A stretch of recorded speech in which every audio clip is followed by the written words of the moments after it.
I still remember the exact moment they told me, as if it were etched into my mind forever. My parents sat across from me, smiles stretched too thin, their eyes shining with pride. Not for me, but for my sister.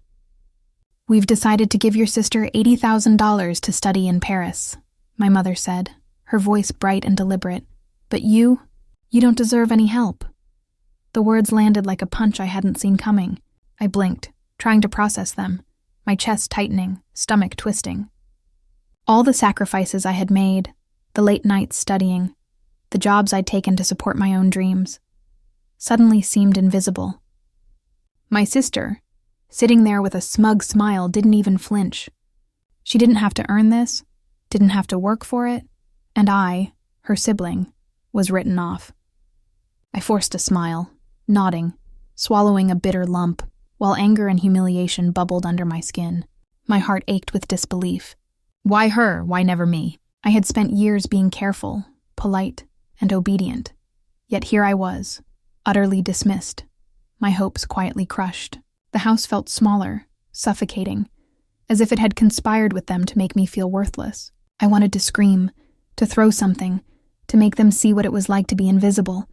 But I stayed frozen, hiding the storm brewing inside. Deep down, I knew this wasn't just about money. It was about favoritism, about them valuing her over me, about a lifetime of small betrayals that had now culminated in this cruel, final declaration. I forced myself to nod again, muttering something meaningless, while inside, a quiet but burning resolve began to form. They had underestimated me once more, but this time, I was already planning how I would ensure they'd regret ignoring me. As I sat alone later that evening, the anger I had been holding back began to rise, simmering beneath a fragile calm. I couldn't stop thinking about all the times they had overlooked me, the little moments that had piled up into a mountain of resentment. I remembered my high school graduation, when my sister's achievements were celebrated with gifts and parties, while mine had been acknowledged with a polite, "well done," and nothing more. I remembered staying up all night to help with family events, sacrificing my own plans, only to have my contributions forgotten or dismissed. Every late night I spent working to pay my own tuition.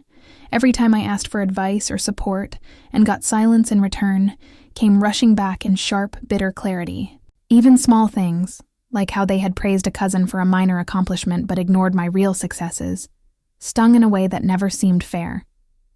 I thought of the countless family dinners where I felt invisible, my opinions dismissed, my voice unheard. These weren't just isolated incidents. They were patterns, messages sent over years that I was less valued, less deserving, less worthy. And yet, despite it all, I had stayed quiet, obedient, polite. But now, after the announcement about Paris, the weight of all those years pressed down on me, filling me with a strange mix of sorrow and determination. I realized this favoritism had been a lesson, whether intentional or not. My family didn't see me as important, but maybe, just maybe, they had underestimated my ability to rise above it. I met up with my closest friend at our favorite cafe, needing to get the anger out before it consumed me. I barely finished my coffee before the words tumbled out. "I can't believe it," I said, voice tight. "They gave her $80,000 to study in Paris, and they told me I don't deserve anything. Do you know what that feels like?"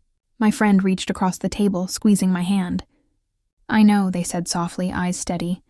"I can't imagine how much that hurt." I leaned back, exhaling, letting the tension ease just enough to think. "It's not just the money," I continued, voice shaking. "It's every time they ignored me. Every time they celebrated her while pretending I didn't exist. I've been invisible my whole life." My friend nodded, letting me spill everything.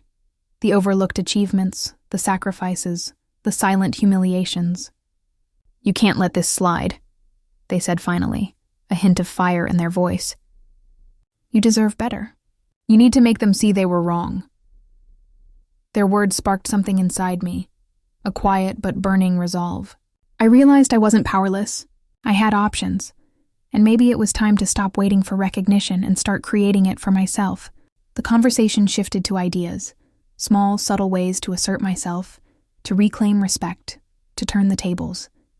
I left that cafe with a plan forming in my mind, tentative at first, but growing bolder with every step I imagined. The humiliation I felt wasn't just pain anymore. It was fuel. Scrolling through my feed that evening felt like stepping into a carefully curated nightmare. There they were, my parents, gleaming smiles plastered across photos, suitcases packed, champagne glasses raised, captions celebrating my sister's once-in-a-lifetime Paris adventure. Every image felt like a deliberate slap in the face. I stared at the snapshots, heart sinking as I imagined the excitement in her eyes, the approval she soaked up effortlessly, the way my parents beamed as if the world had just delivered her the recognition I'd been denied for years. A mix of anger, hurt, and disbelief twisted inside me. How could they parade this in front of everyone while treating me like I didn't exist? But as I scrolled, letting the images burn into my mind, a subtle shift began. My chest tightened, not just with resentment, but with determination. I realized that their pride in her was their arrogance, their blind confidence that I would remain invisible. I wouldn't. The sting of exclusion sharpened my focus, igniting a quiet but undeniable resolve. I wouldn't sit in the shadows, ignored and dismissed, waiting for their validation. I would find my own way to be seen, and maybe, just maybe, they would finally understand that underestimating me had been their biggest mistake. The anger, once suffocating, began to transform into a strategy. For the first time in years, I felt a surge of empowerment, a spark of rebellion simmering beneath the surface. I wasn't powerless anymore, and the first seeds of my plan were planted, ready to grow. Over the next few weeks, I became almost obsessive in observing and learning. I paid attention to every casual comment my sister made about her Paris plans, noting her insecurities and overconfidence.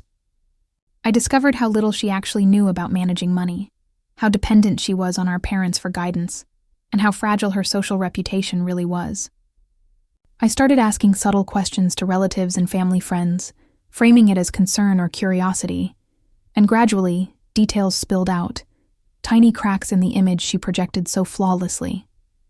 I also learned more about my parents' financial habits, their pride in appearances, their obsession with status, and how easily they were swayed by flattery or fear of judgment. Each nugget of knowledge felt like a small victory, a piece of ammunition that could be used later. Even seemingly trivial observations, the way my sister panicked when someone questioned her competence, or the way my parents flaunted generosity only when it boosted their image, gave me leverage I hadn't had before. For the first time, I could see the playing field clearly. I wasn't helpless or invisible anymore. I had information, insight, and patience. And with that, a plan could start to take shape. I realized that knowledge alone wasn't enough. I needed influence, connections, and subtle leverage. I began reaching out to distant relatives and family acquaintances, framing it as catching up or seeking advice.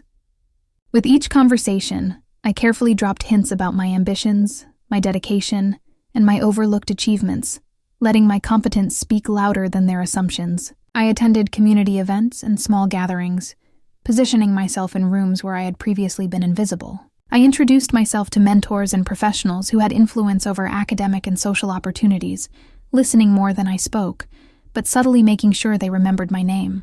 Every interaction was deliberate.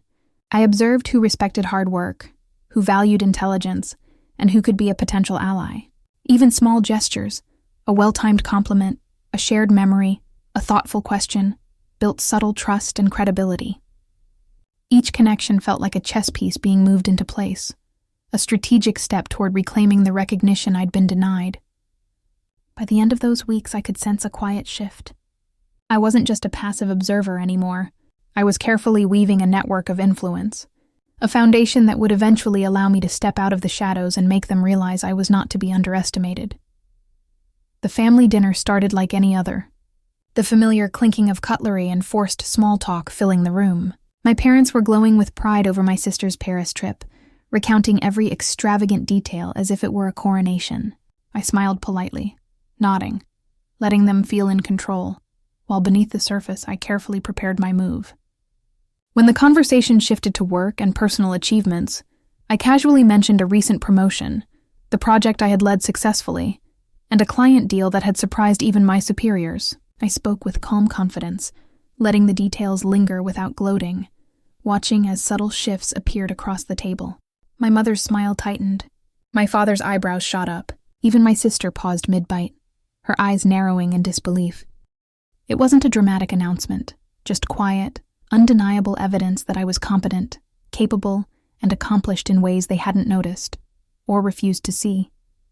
The room felt different after that, charged with attention I hadn't experienced before.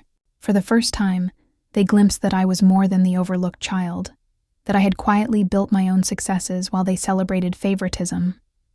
I felt a small thrill, a surge of vindication, knowing that my presence, subtle as it was, had shifted the balance ever so slightly.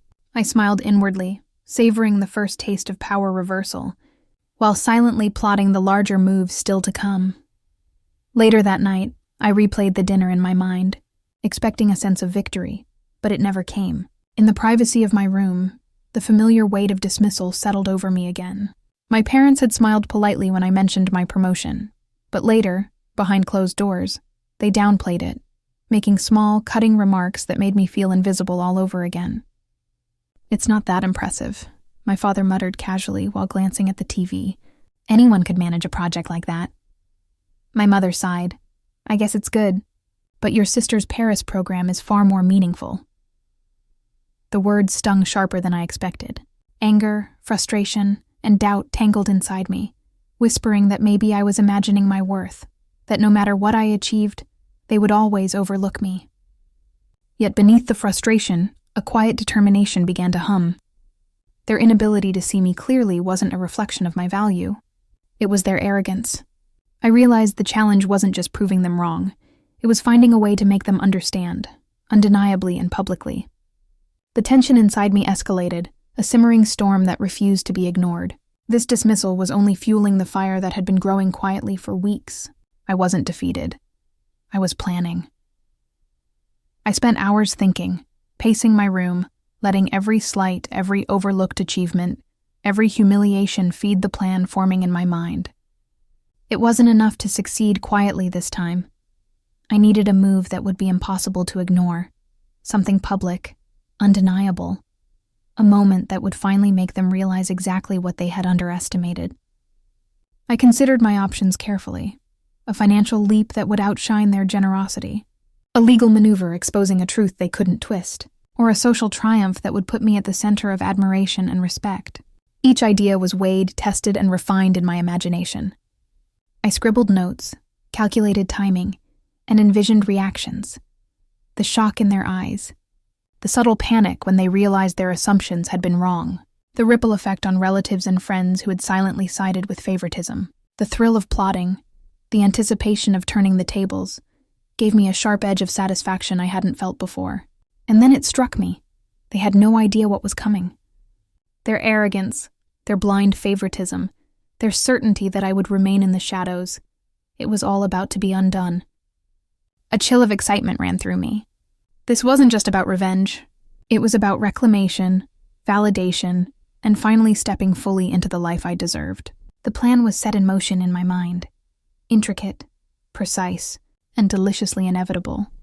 I began with small, surgical moves, the kind that left no obvious trace but nudged people's perceptions in the directions I wanted. I didn't hurry. I learned to be patient, to let each little victory compound into something larger. First, I let my work successes spill into places where family and friends would notice without me broadcasting them like a trophy. I thanked a mentor publicly on LinkedIn for recommending me to a big client. And within days, a cousin's partner mentioned my name at a backyard barbecue as someone doing impressive things. It was casual, offhand, but it landed. Word traveled in the kind of gossip that mattered. Soft, social proof that I was competent and moving up. I also found quieter, meaner ways to unsettle the facade my family had built around my sister. I discovered that she had booked a boutique program in Paris that required her to supply proof of financial solvency and a guarantor for certain classes. I didn't expose her, and I nudged conversations. When an aunt mentioned how exciting Paris would be, I asked, "Oh, does her program require extra documentation? Is she arranged for housing?" The question sounded concerned, not investigative, but the seed of doubt was planted. People began to wonder aloud about logistics and real costs, and that tiny ripple made their grand announcement sound less seamless. At the same time, I quietly strengthened my financial footing. I renegotiated a contract at work and opened an account in a name that sounded independent and professional. I didn't flaunt the numbers. I demonstrated stability through gestures, a new, sensible suit that made me look put together at the next family event, an invite to speak at a local panel that landed in my inbox unexpectedly. People began to nod when I entered a room. Their eyes slid to me differently, a recalibrated assessment of who I was and what I might become. I also used social media tactically. Instead of reactionary posts, I curated proof. Photos of a community award, a caption thanking colleagues, a blurred snapshot of my passport stamped with a business trip. The posts were neutral, not bragging, but the message was clear. I was making moves. The family's online chatter shifted. Congratulatory comments replaced the thin, perfunctory responses I'd received before. My sister noticed, and where she had previously basked in undeserved spotlight, she started to bristle. Her offhand remarks about being supported sounded a little sharper, her rehearsed humility a touch more strained. None of these steps were dramatic enough to burn bridges, but each nudged the truth into view. I was careful to keep my hands clean, to let the revelations feel organic. The goal wasn't to humiliate wildly. It was to create undeniable contrast between her fragility and my growing competence. The smaller victories were intoxicating, an aunt complimenting my project at brunch, an uncle asking for career advice, a cousin forwarding my panel link with a note, "Proud of you." With each small win, the family's narrative about me shifted, grain by grain, until the picture they'd painted for years no longer fit. I kept track of every reaction, every raised eyebrow, every small shift in tone. Each one taught me what would sting most when the time came to reveal everything. I could see the pattern now, cracks forming in their certainty, doubt seating itself where arrogance once stood. I promised myself I would time the reveal perfectly. They had no idea how close I was to pulling it off. The night of the gala arrived, a carefully orchestrated event my parents had invited family, friends, and distant relatives to attend. They had expected it to be another evening where my sister could shine, where their generosity would be applauded, and I would quietly sit in the corner, invisible as always. But this time the script had flipped. I entered with calm confidence, my posture straight, my mind sharp, fully aware of the stage and the audience. The room shimmered with chandeliers and muted conversations, the kind of polite chatter that masked judgment and expectation. My sister, radiant in designer attire, floated through the crowd, accepting compliments with practiced charm, her smile rehearsed, her arrogance barely concealed. I let her enjoy the illusion for a moment, observing how easily everyone fell for her facade. Then carefully I began. I started with casual mentions of projects I had led, collaborations with well-known clients, and philanthropic initiatives I'd quietly contributed to, each statement dropping like a pebble in a pond, creating ripples of recognition among the guests. Eyes widened subtly, whispers exchanged. The cracks in her perfect image began to show. She tried to interject, to redirect attention, but each attempt only highlighted her overconfidence and lack of preparation. Then the tipping point came.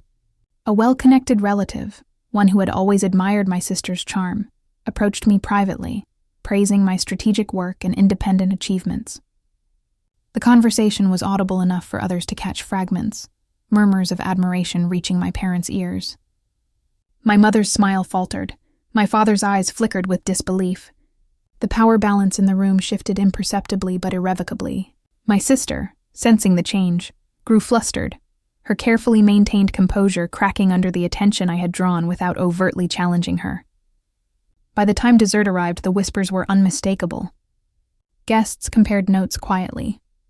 Who was actually achieving? Who was truly independent? Who had been underestimated all these years? My parents, who had prided themselves on their judgment and ability to reward excellence, were visibly unsettled, their confidence shaken. They realized, perhaps for the first time, that their favoritism had blinded them, that their daughter's privilege had masked her vulnerabilities, and that I had quietly built a foundation of competence, strategy, and poise that no one could ignore. The room no longer revolved around my sister's Paris trip or the illusion of superiority. Attention had shifted, subtly, elegantly, but completely. I remained composed, smiling inwardly, letting the subtle public vindication unfold without arrogance. Their underestimation had been monumental, and now it was laid bare for all to see. The night ended with a quiet satisfaction washing over me. A reversal carefully orchestrated, public, undeniable, and perfectly timed. I had claimed my space, demonstrated my worth, and finally, the family and guests alike saw me as I always had known I was. Capable, strong, and impossible to overlook. The aftermath of the gala carried a weight I hadn't fully anticipated, a mix of quiet awe and restrained chatter that followed me long after I left. Over the next few days, the family began to feel the ripple effects of that night. Relatives who had once fawned over my sister now asked pointed questions about my work, my achievements, and the initiatives I'd quietly spearheaded. Invitations to collaborate, speak, or mentor began arriving, all acknowledging me by name. My sister could no longer claim automatic admiration or superiority. My parents, who had built their pride on appearances and selective generosity, were forced to confront the uncomfortable truth. Their judgment had been flawed. They tried to maintain composure, but their discomfort was subtle, unmistakable. Hesitant compliments, awkward pauses, and forced smiles replaced the unthinking adoration they had lavished on my sister. My sister herself struggled, her confidence shaken as she realized the social and professional advantages she had relied on were no longer unchallenged. I maintained a calm exterior throughout, never gloating, letting my actions speak louder than words. Every subtle acknowledgement I received in meetings, casual encounters, or private conversations reinforced the reversal I had orchestrated. The satisfaction was not in humiliating them, though that element existed quietly. It was in the undeniable affirmation that my abilities, determination, and integrity had earned recognition that could not be ignored. Friends, distant relatives, and even colleagues who had doubted me now nodded in quiet respect. I felt a sense of catharsis so profound it nearly took my breath away. Years of being overlooked, dismissed, and undervalued had been balanced in one elegant, undeniable arc. I had claimed my space, demonstrated my competence, and upheld my moral high ground while allowing the universe, and my family, to witness the outcome. Their public humility, contrasted with my composed ascent, made the reversal all the more satisfying. For the first time in my life, I felt fully seen, fully acknowledged, and deeply vindicated, and it was intoxicating in a way that nothing else could match. The lesson was clear. Underestimating me had been their gravest error, and the quiet, unwavering power I had cultivated ensured that this reversal would be remembered. Sitting alone that evening, I let myself finally breathe, letting the adrenaline and tension of the past weeks settle. I thought about how far I had come, not just in proving my worth to others, but in discovering it for myself. The years of feeling invisible, dismissed, and undervalued had forged a resilience I hadn't realized I possessed. Each slight, each favoritism-laden moment, each humiliation had become fuel, teaching me patience, strategy, and self-reliance. I understood now that I couldn't rely on my family to validate me. Their perceptions were shaped by bias, habit, and pride. The bitter truth was that they might never change, might never see me as equal or deserving on their own terms. And yet, for the first time, that didn't matter. I had created my own path, cultivated my own recognition, and built a life defined by my achievements rather than their approval. There was a bittersweet ache in accepting that family dynamics were unlikely to shift completely, but it was tempered by pride in my growth and independence. I felt stronger, calmer, and more certain than ever before. Their inability to see me clearly no longer dictated my self-worth. I thrived in spite of it, and in that quiet reflection, I realized that the true victory wasn't just the public recognition or the subtle reversals. It was the unwavering confidence I now carried, the knowledge that I could rise above favoritism, betrayal, and indifference. Looking back now, I see everything clearly, the years of being overlooked, the quiet frustration, the humiliations that once felt crushing. Every slight, every act of favoritism, every dismissive word became a stepping stone, shaping the person I was meant to become. I didn't just survive their indifference. I thrived in ways they never imagined, in ways that couldn't be ignored or belittled. Karma has a quiet, patient rhythm, and it revealed itself in the moments when my competence and composure spoke louder than their assumptions ever could. I achieved recognition, independence, and a sense of peace they could not take from me. all while maintaining dignity and moral clarity. I know some of them, relatives, friends, even my sister. Look at me now with a twinge of envy or disbelief, realizing just how far I've come while they underestimated me. That sting, that subtle FOMO, is a reminder that underestimating someone's resolve can have consequences. I am empowered, not because I sought revenge for the sake of malice, but because I claimed my space, honored my worth, and refused to let unfairness define my life. The lesson is simple yet profound. Resilience, strategy, and self-belief can overturn even the deepest biases, and validation doesn't have to come from those who doubt you. I'm no longer invisible, no longer silenced, and no longer confined by anyone else's favoritism. And in that knowledge, there is a satisfaction, a quiet triumph that fills me completely, leaving the past behind while embracing a future shaped entirely by my own hands.